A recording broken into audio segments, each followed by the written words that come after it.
Coucou tout le monde, j'espère que vous allez bien, moi ça va. Aujourd'hui on se retrouve pour la première vidéo de ma chaîne, ou je sais pas si c'est un podcast ou peu importe, dans lesquels je vais raconter ma vie clairement. Le but c'est un petit peu d'aborder plusieurs sujets différents, des sujets qui me tiennent à cœur, d'autres un petit peu moins, des sujets d'actualité, des livres, des films, enfin j'ai envie de parler d'un petit peu plein de choses, de tout et de n'importe quoi. Et je pense que mes copines, elles sont un petit peu fatiguées de devoir écouter mes takes à chaque fois dans ma story privée. On va dire qu'une vidéo ou même un podcast, c'est le format qui est un petit peu plus approprié pour ce genre de choses. Et donc, c'est ce que je vais faire. Alors, à savoir que j'ai 23 ans déjà.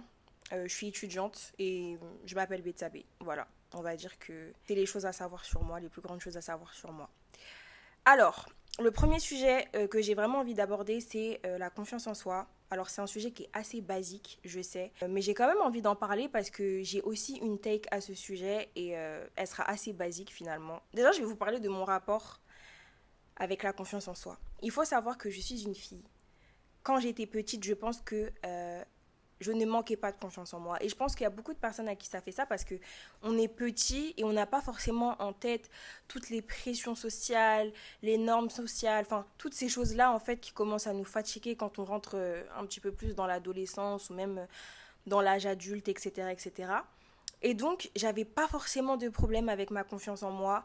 Je faisais ce que j'avais envie de faire. Je calculais pas forcément le regard des autres, etc., etc. J'étais très, très, très optimiste. Et je pense que quand je suis rentrée du coup dans l'adolescence, donc vers mes 12-13 ans, j'ai commencé à manquer de confiance en moi, clairement. Ça a été sur plein de choses différentes. On va dire que la principale, c'était mon physique. Je sais pas si je réfléchissais vraiment à l'intérieur. Je pense que déjà, j'ai grandi avec des parents qui m'ont toujours dit que j'étais intelligente, que j'étais mature, etc., etc. Enfin, quand j'étais plus jeune, du moins, après ça a changé. Mais en tout cas, voilà, j'ai grandi avec des parents et même des gens en général qui m'ont toujours dit que j'étais assez intelligente, que j'avais des capacités, etc., etc., que j'étais peut-être juste un peu trop flemmarde, mais que sinon, voilà, intellectuellement parlant, c'était bien. Mais moi, c'est vrai que si par exemple j'échouais dans quelque chose, et bah, je me sentais mais horrible. Genre, pour moi, c'était la fin du monde et ça en disait très très long sur ma personne. Par exemple, un jour, je me souviens, alors, je dis que je manquais pas de confiance en moi quand j'étais petite, mais je crois que ça m'est arrivé quand j'étais fin primaire, quelque chose comme ça. Mais je faisais de la danse hip-hop et en fait, je crois que le premier cours de danse de la saison, on faisait une chorégraphie et en fait, ce que notre prof, elle faisait, c'est que elle passait dans les rangs et elle nous touchait. Et quand elle nous touchait, ça voulait dire que vraiment, on dansait super bien et qu'il était possible du coup d'avoir d'autres cours avec elle, etc., etc. Enfin, de peut-être former un petit groupe, enfin, de faire un petit quelque chose, quoi. En gros, on avait du potentiel pour faire un petit quelque chose et tout, pour avoir des petits cours de danse en plus en amont, donc voilà. Et en fait, un jour, je me souviens, elle m'avait pas touchée. Alors que moi, je vais pas dire que j'étais. Si, j'étais the danseuse en fait. Voilà, je dansais tout le temps. Genre, tous les gens qui me connaissaient, ils le savaient. Je dansais tout le temps, je dansais beaucoup. Voilà, je dansais bien. Tout le monde me le disait. Enfin, des fois même, à l'école. Je croisais des mamans qui me disaient: Oh, c'est toi qui as dansé hier et tout. Tu dansais trop bien. Non, non. Donc, en fait, je savais que j'avais le potentiel. Mais ce jour-là, elle ne m'a pas touchée. Elle a détruit mon cœur. Ça veut dire que je suis rentrée chez moi. Et j'ai pleuré auprès de ma mère en mode: Oh, maman, yeah. Et après, je crois que ma mère, elle lui a parlé. Mais je pense pas qu'elle lui ait parlé en mode. Je sais pas. Je sais pas pourquoi elle lui a parlé en fait. Mais je pense pas qu'elle lui ait parlé en mode: Ouais, pourquoi t'as pas touché ma fille et tout. Non, non. Mais elle lui a parlé. Et en fait, après, bah, ma prof, elle a dit: Non, mais j'ai pas fait exprès. Patati patata. Ça se trouve, c'est vrai. Mais ça se trouve, en fait, peut-être que j'avais vraiment mal dansé. Et c'est ok, genre. C'est vraiment ok. Avec le recul, c'est vraiment ok. Mais tout ça pour vous dire que je suis une fille, je n'aime pas l'échec. Je n'accepte pas l'échec. Genre, un échec pour moi, c'est la fin du monde. Et vu que j'ai peur du coup de cet échec-là, la majorité du temps, je ne vais pas me lancer dans les choses dans lesquelles j'ai envie de me lancer. Parce que je considère que, et si j'échouais? Vous voyez ce que je veux dire? Genre la majorité du temps, avant de me lancer dans quelque chose, je vais toujours penser aux choses hyper négatives plutôt que de penser aux choses positives.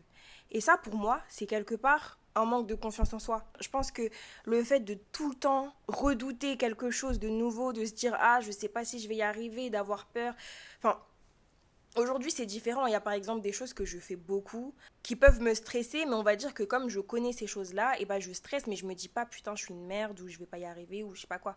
Mais c'est vrai que quand c'est par exemple des trucs nouveaux, et ben j'ai constamment l'impression que je vais me rater. Et ça, c'est trop dommage. Parce que du coup, alors, il y a deux choses. Soit, par exemple, je vais pas vouloir me lancer dans un truc et du coup, je vais être grave perfectionniste en mode tout doit être absolument parfait, tout doit être absolument carré parce que si c'est pas carré, ça veut dire que c'est nul. Mais en fait, je me fixe des objectifs tellement hauts que je les atteins, enfin je les fais jamais. Genre j'ai trop la flemme de les faire. Du coup je les fais pas. Donc ça c'est la première chose. Et la deuxième chose c'est ne même pas se lancer du tout dans rien, juste par peur d'échouer. Après le bac, j'ai eu mon bac et après ça, du coup je suis rentrée à la fac pendant 2 mois. Après quoi j'ai arrêté. Une fois avoir arrêté, ce qui s'est passé c'est que j'ai du coup rien fait pendant un long moment. Il y a eu le Covid, etc. etc. Après, j'ai eu un travail qu'on m'avait pistonné. Et puis après, pareil, j'ai arrêté de travailler, j'ai tout arrêté. Et en fait, je me souviens que pendant cette période creuse-là, eh ben, je postulais, mais sur Internet. Genre, je n'osais pas me lever, m'habiller et aller me présenter devant les gens. Genre, c'est comme si je voulais être invisible, un fantôme, et que je ne voulais que personne ne me voie. Et du coup, je passais mon temps à postuler sur Internet, sur Internet, sur Internet, parce que j'avais tout simplement pas envie d'aller devant les gens et de leur parler. Et si vous voulez, je sais que ça, et bah ça a fait que pendant très longtemps, je foutais rien quoi, tout simplement. Après du coup quand j'étais dans des sphères sociales, et bah j'avais un petit peu plus de mal du coup à parler avec les autres, à échanger, etc. etc. Genre c'est comme si j'étais plus trop familière avec les humains. Et en fait ça m'a vraiment développé genre une grosse frustration. C'est-à-dire que entre, je dirais, mes 18 ans et mes 21 ans, quelque chose comme ça, j'ai connu plusieurs périodes, on va dire, de creux. Et en fait, pendant ces périodes-là, et bah, ce qui se passait, c'est que je ne foutais rien, je restais chez moi, je peignais, je regardais des trucs, je mangeais tous les jours la même chose, enfin bref, je ne foutais vraiment rien. Je lisais des webtoons jusqu'à tard dans la nuit, bon ça c'était bien, j'avoue ça c'était kiffant. Mais sinon, genre je ne faisais vraiment rien du tout. Et en fait, je voyais mes amis sur les réseaux sociaux faire des trucs tout bêtes, mais juste le fait d'aller travailler ou juste le fait, je sais pas moi, de faire ses études, de voir des gens, etc., etc., d'être en train de construire son avenir, peu importe par quelle manière, et bah ça m'a vraiment frustrée. Et je me suis dit, mais je suis vraiment une merde en fait. Je suis vraiment nulle. Parce que j'ai peur de sortir, j'ai peur de reprendre mes études, j'ai peur d'aller travailler, j'ai peur de ceci, j'ai peur de cela. En fait, j'ai peur des gens. Et donc, ce qui s'est passé, c'est que à un moment donné, j'étais retournée chez ma mère. Parce qu'en fait, je jonglais entre chez ma mère et chez mon grand-père. Et quand je suis partie chez ma mère, elle m'a dit, écoute, ma grande, tu es chez moi, tu vas travailler. Tu fais pas d'études, hein, ok. De toute façon, c'est l'été, mais tu vas travailler. Donc, ce qui s'est passé, c'est que j'ai dû me trouver assez rapidement un travail et j'en ai trouvé un, du coup, dans le prêt-à-porter. Et c'était un petit magasin, vous savez, rien de bien méchant, mais en gros, c'était un magasin où on devait faire beaucoup de conseils clients, d'accueil client, fallait parler avec les gens, sociabiliser avec eux. Le relationnel, il était très important. Et moi, avant ça, j'avais travaillé dans des magasins où le relationnel, on n'avait vraiment rien à faire. Donc, je me disais, en vrai, je sais pas comment je vais faire, je sais pas si j'irai vers les gens, si j'arriverai à leur parler, à échanger avec eux, à créer des liens avec eux, etc., etc. Et ça me mettait vraiment la pression, mais de fou. Et le simple fait d'arriver là-bas et de me voir évoluer, c'est-à-dire qu'au début, je n'osais pas trop dire bonjour aux gens, je n'osais pas trop leur parler, aller vers eux, etc. Mais, genre, parler avec les gens normal, à évoluer comme si c'était quelque chose que j'avais toujours fait, etc., etc. Et ben, je me suis dit qu'en fait, il y a plein de choses que je m'empêchais de faire ou que je ne voulais pas faire puisque j'avais peur. Mais en vrai, si j'essayais, et ben, à tous les coups, genre j'aurais exactement les mêmes résultats, ça veut dire que je m'améliorerais et qu'en fait je me rendrais compte que c'est super facile. Et du coup, ce qui s'est passé, c'est qu'après ça, j'ai eu un énorme boost de confiance en moi. J'ai retrouvé d'autres tafs par la suite parce que du coup, ça c'était un contrat de 5 mois, donc après, il fallait que je kill. Mais j'ai trouvé d'autres tafs par la suite, j'ai changé de ville, j'ai repris les études. Et en fait, j'ai petit à petit fait des trucs que je ne me pensais pas capable de faire. J'avais cette comment dire, cette envie-là de découvrir le monde, de découvrir la vie, de faire plein de trucs et tout. J'étais moins régie par la peur qu'avant, c'est-à-dire qu'avant, par exemple, je sais pas, je dois aller dans un autre pays, un pays de dingue, genre la Malaisie, je vais me dire, ah non, mais j'ai pas envie d'y aller, tout ça, parce que imagine l'avion il se crache, etc., etc. Genre, je suis toujours en train de penser aux trucs tragique. Je suis toujours en train de penser à la peur, à la peur, à la peur. Et en fait, c'est vrai que à un moment donné, j'ai régressé. Je dirais depuis quand? Depuis l'année dernière, ouais, ouais, je dirais mars-avril 2024.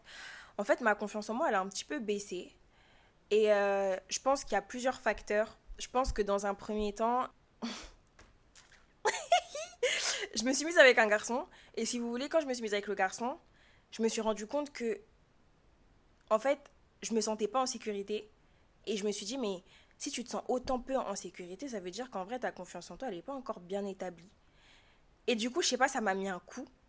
Et le deuxième truc, c'était quoi? En fait, je pense que les choses qui avant me paraissaient comme des obstacles qu'il fallait que je franchisse, etc., etc., et que je me sentais fière de franchir et qui m'aidaient à avoir plus confiance en moi, c'était devenu ma zone de confort. Ça veut dire qu'en fait, c'était plus rien pour moi.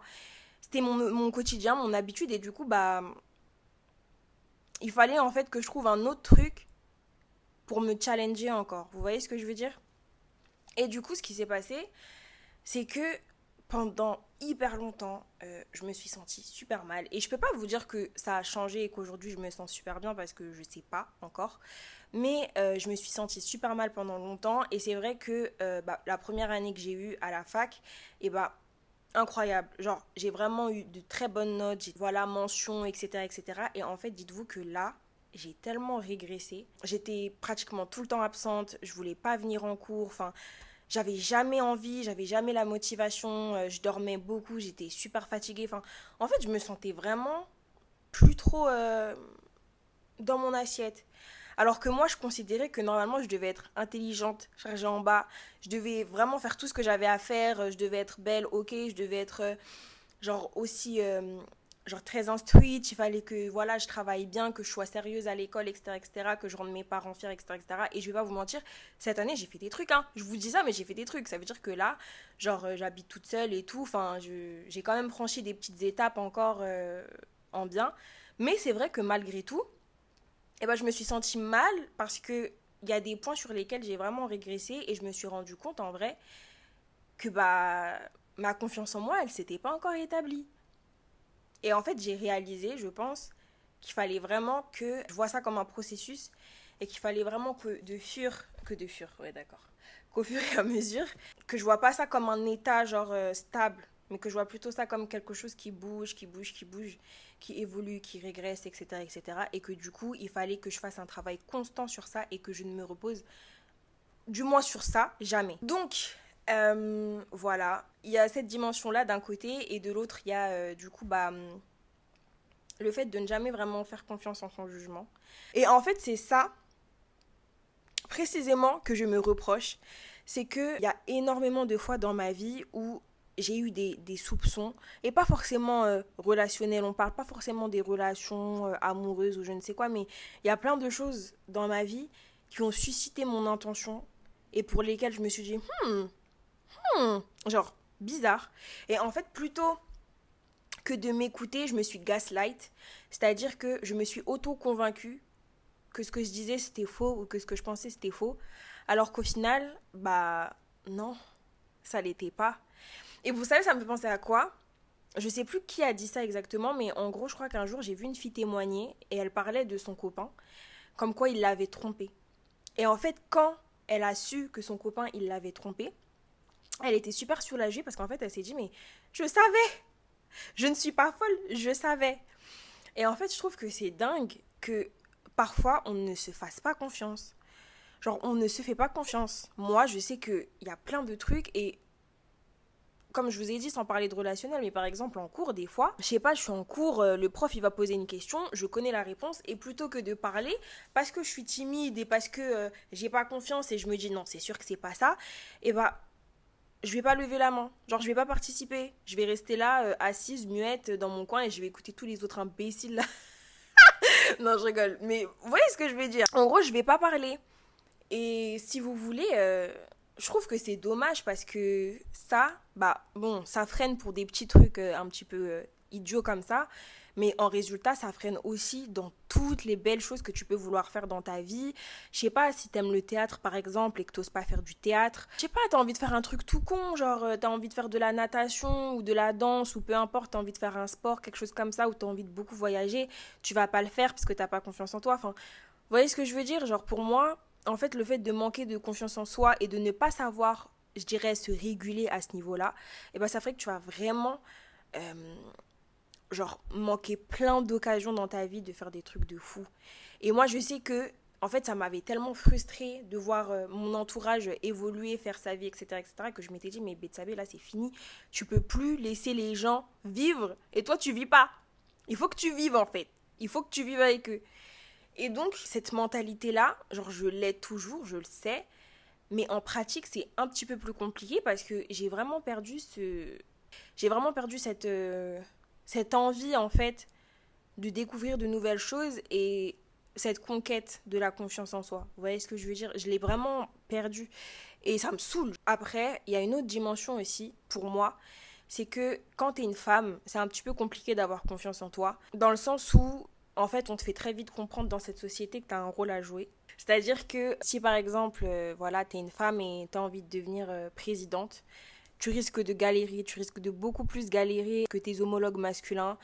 On risque de très souvent te faire comprendre que voilà, c'est pas forcément un truc que tu réussirais à faire. Je pense que quand t'es une femme, eh ben, t'entends beaucoup de discours de ce genre-là. C'est-à-dire que t'es une femme qui a une position aussi puissante dans certains aspects, enfin dans certaines entreprises, dans certains domaines, etc.